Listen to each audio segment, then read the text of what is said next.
Space Cowboy Books presents Simultaneous Times, a science and speculative fiction podcast.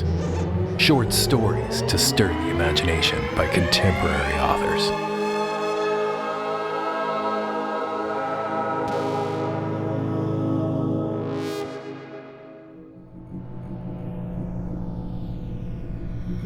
A Love Story by Thomas Broderick, with music by Fog Machine, read by Jean-Paul Garnier.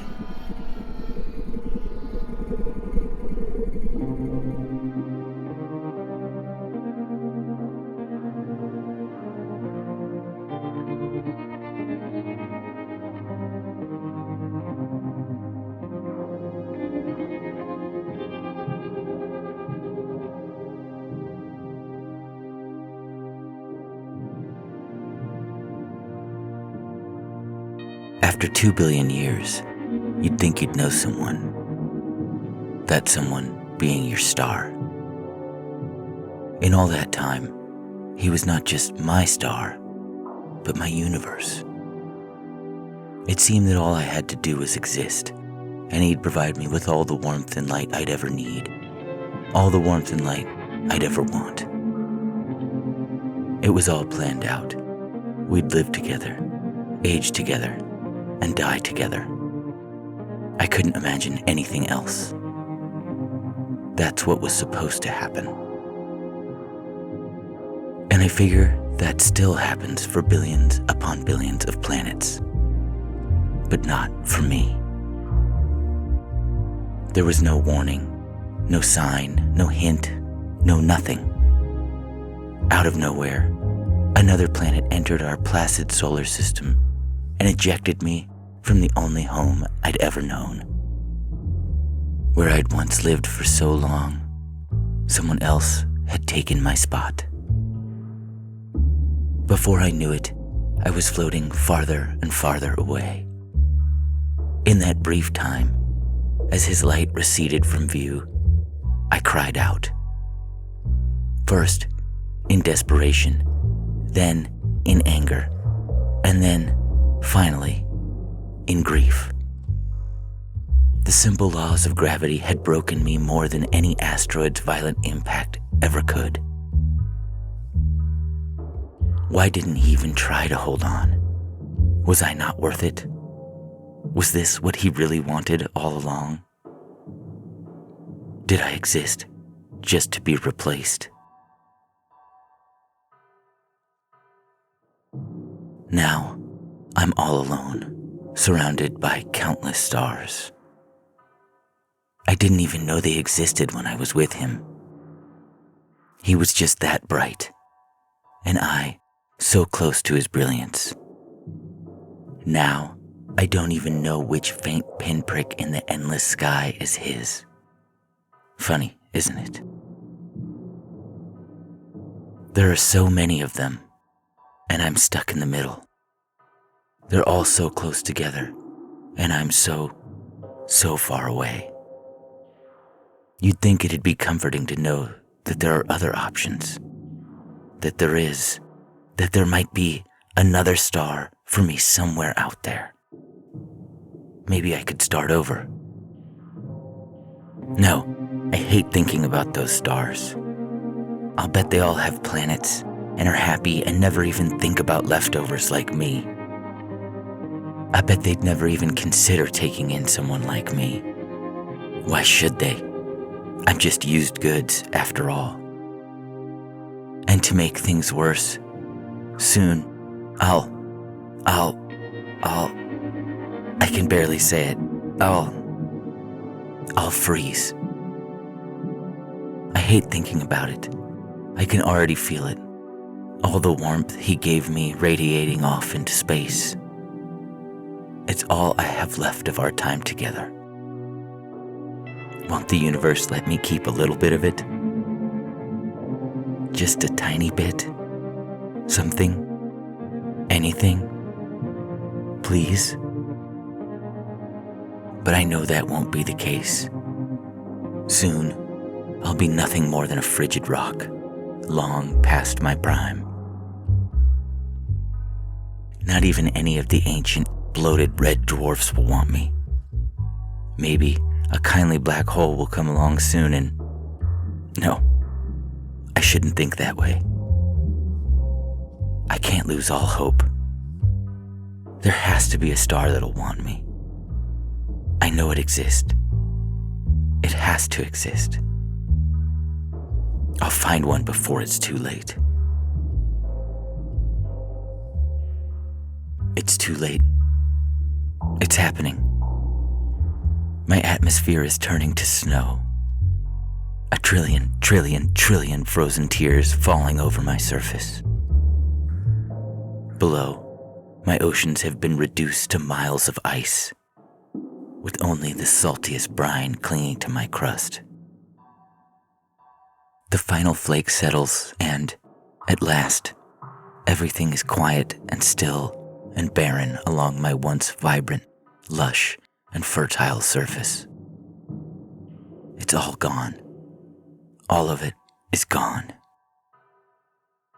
I wait and wait for myself to fade away, but nothing happens. I remain. First, I think it's a cruel joke that I've been left conscious for the rest of time to wallow in my misery and ugliness. This is what a cast-out deserves. And then, I feel it. Something that was impossible to notice when I was with him. Something I could only comprehend by being on my own. I possess an inner warmth. It's small and deep inside me, but it's there. Over time, I notice just how warm it is.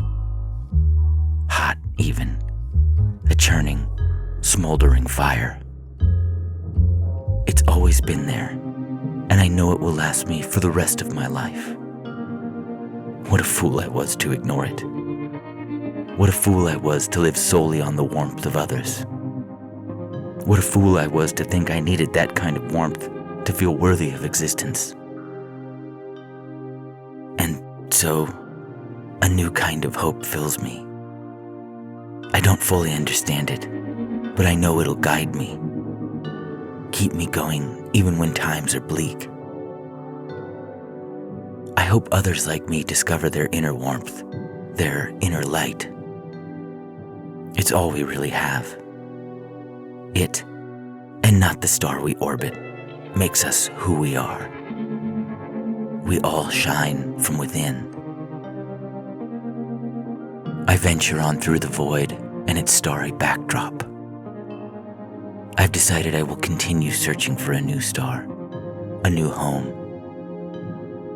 Maybe one out there wants a planet, one where my presence won't eject other worlds. And then I might thaw and love again. But right now, it's okay that I'm on my own. It's okay.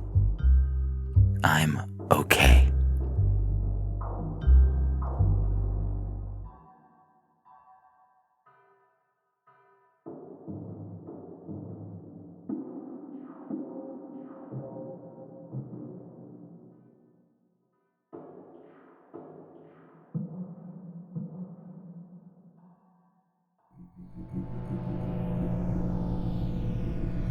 A Locked Box Bound with Chains, Buried 6 Feet Deep, by Jenna Hanchey, with music by TSG, read by the author.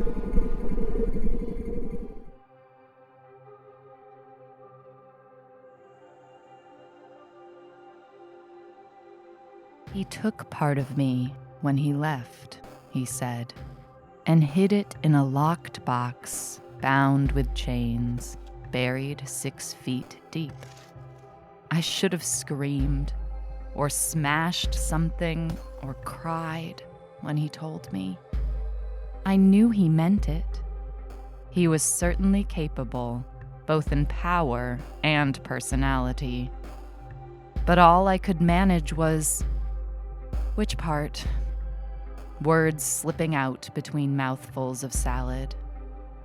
If I looked up, I might lose my nerve. He was supposed to be gone by now.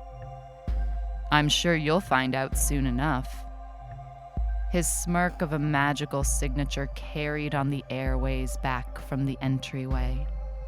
The door sealed with a flick of his finger and the soft kiss of the latch. I held myself stiff as iron as the world moved on.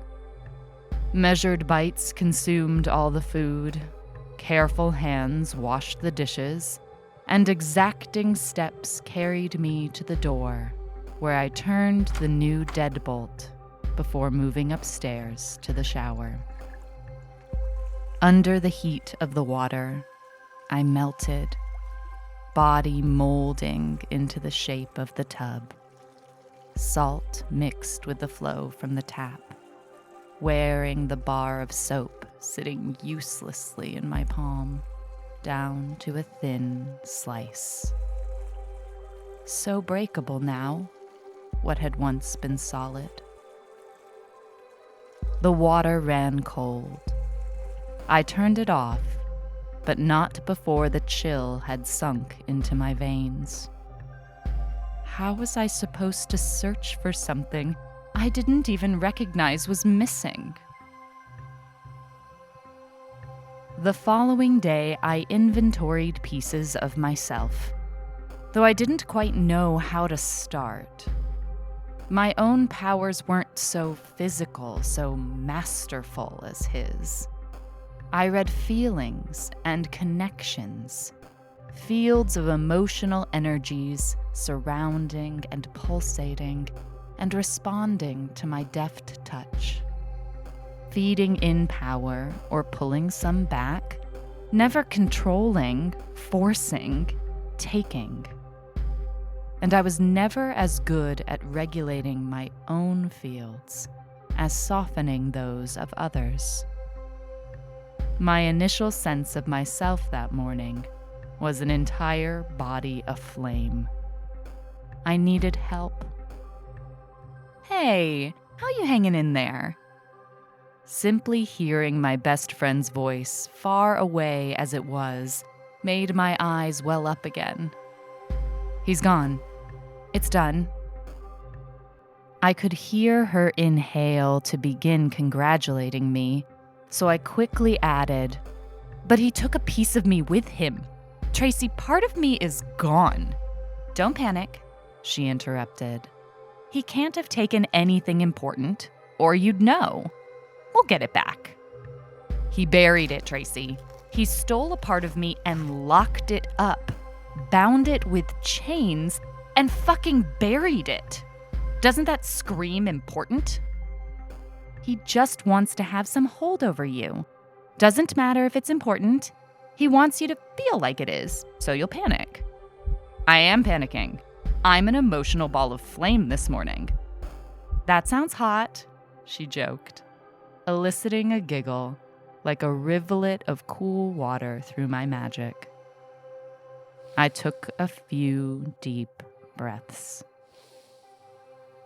"Do I sound like myself to you?" "Jessie, you sound just like yourself. You are yourself. He can't take that away, okay? Okay. I didn't bother digging up the backyard. He wouldn't leave it somewhere he couldn't access on demand. Instead, I searched all the places we'd gone together, the places he loved, the trail by the river, the wine bar patio, the bike path up the mountain. Every morning, I'd focus my magic on my own energies, searching for gaps and swellings and irritations, mapping my fields and forces.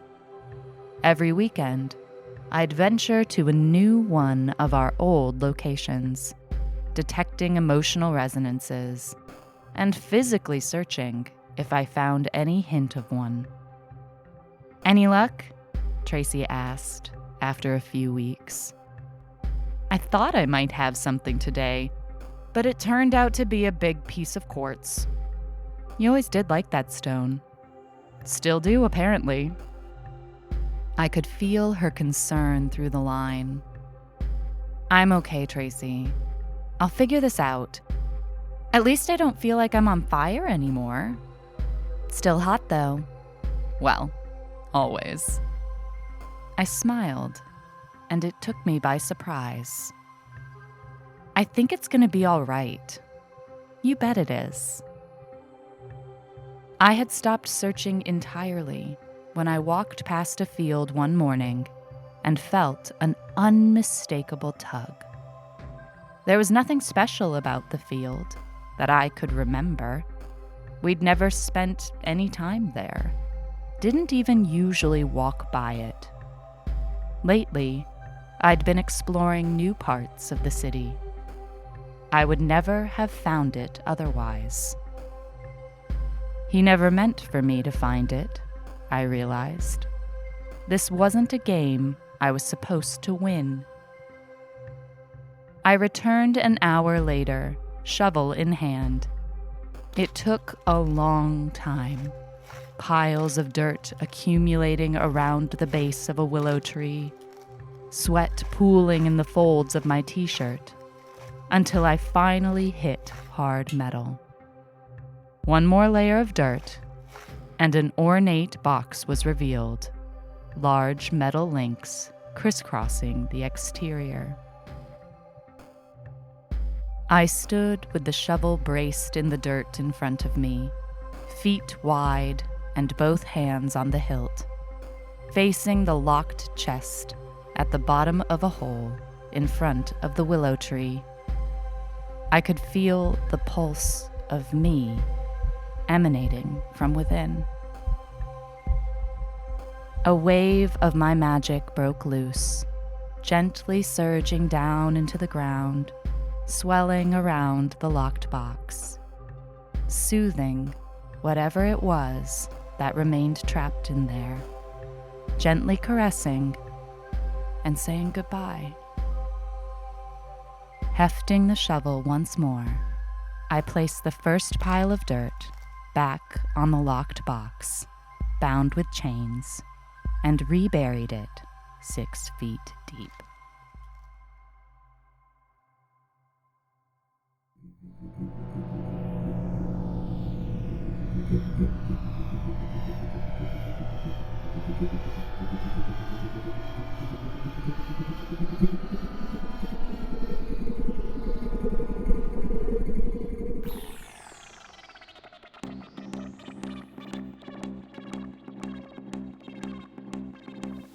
In this episode of Simultaneous Times, you heard A Love Story by Thomas Broderick with music by Fog Machine, and A Locked Box Bound with Chains Buried 6 Feet Deep by Jenna Hanchey with music by TSG.